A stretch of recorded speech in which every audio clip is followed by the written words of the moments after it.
کہ اس کے اندر جو مانگا جاتا ہے نبی کریم نے کہا وہ اللہ عطا کر دیتے ہیں، کہ اس کے گھر سے شیاطین اور جنات بھاگ جاتے ہیں۔ جب انسان اللہ کی طرف رجوع کرتا ہے اور درست اعمال اختیار کرتا ہے تو بڑی سے بڑی پریشانی اور بیماری بھی آسان ہو سکتی ہے۔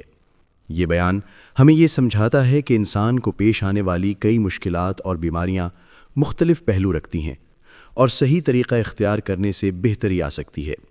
مزید ایسی مفید معلومات کے لیے ویڈیو مکمل دیکھیں اور شیئر کرنا نہ بھولیں۔ 3 دن جو بندہ سورت بقرہ کی یہ آخری 2 آیات کی تلاوت کرتا ہے، اس حدیث کے الفاظ بھی یہی ہیں کہ اس کے گھر سے شیاطین اور جنات بھاگ جاتے ہیں۔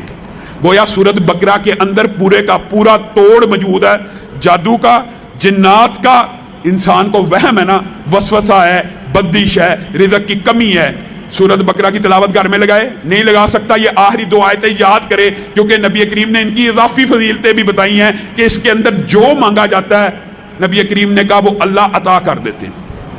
آگے چلیے، قرآن پاک میں سورت کہف ہے، آپ نے اور میں نے اپنا یہ معمول بنانا ہے کہ جب بھی جمعہ آئے اس کی تلاوت کرنی ہے۔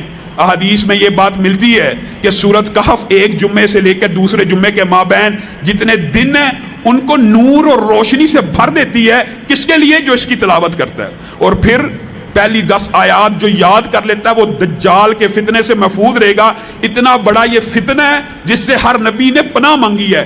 آپ یہ دیکھیے، ایک چھوٹا سا وائرس، ایک چھوٹا سا کرونا کتنا بڑا فتنہ بن گیا ہے۔ WHO کے پوری دنیا غلام بن گئی ہے۔ دجال اتنا بڑا فتنہ ہوگا، وہ تو شعبدہ بازی کرتے ہوئے کہے گا اگر میں یہ تمہارے آباء و اجداد قبروں سے نکال دوں، زندہ کر دوں، مان لو گے مجھے رب؟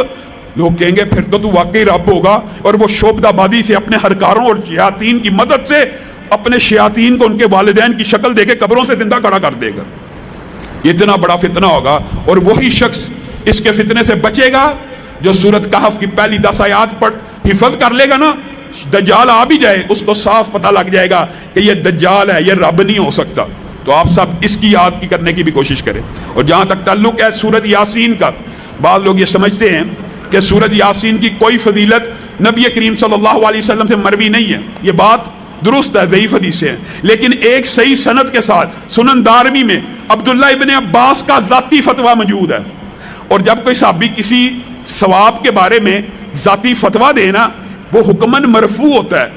اس بات کا کیا مطلب ہے؟ اس بات کا مطلب ہوتا ہے صحابی اپنی طرف سے کسی صورت کی فضیلت اور منقبت بیان نہیں کرتا، اس نے لا محالہ یقینی طور پہ رسول اللہ سے سنی ہوتی ہے، بس وہ اس بات کو رسول اللہ سے منسوب نہیں کر رہا، وہ خود بیان کرنا شروع ہو گیا۔ اس کو جس بھی وجہ سے، اس نے کیا وجہ ہے کہ رسول اللہ کی طرف منسوب نہیں کی، یہ اللہ جانتا ہے۔ لیکن جب عبداللہ ابن عباس کہتے ہیں کہ سورت یاسین صبح پڑھنے والا شام تک اس کی برکات اور اللہ کی برکتوں میں گھر جاتا ہے، اور شام کو پڑھنے والا صبح تک اللہ کی برکتوں میں آ جاتا ہے، تو یہ حدیث، یہ روایت حکماً مرفوع ہو جاتی ہے۔ صحابہ اپنی طرف سے کسی عمل کا فضیلت اور اجر و ثواب نہیں بیان کرتے۔ اسی طرح بعض محدثین نے بیماریوں کے حوالے سے لوگ سوال کرتے ہیں، جو ڈپریشن ہے، جو انگزائٹی ہے، جس بندے کو نیند نہیں آتی، جو بندہ ساری رات بے چین رہتا ہے، اسلاف نے یہ بات بتلائی ہے اس کے لیے بہترین سورت نبا ہے۔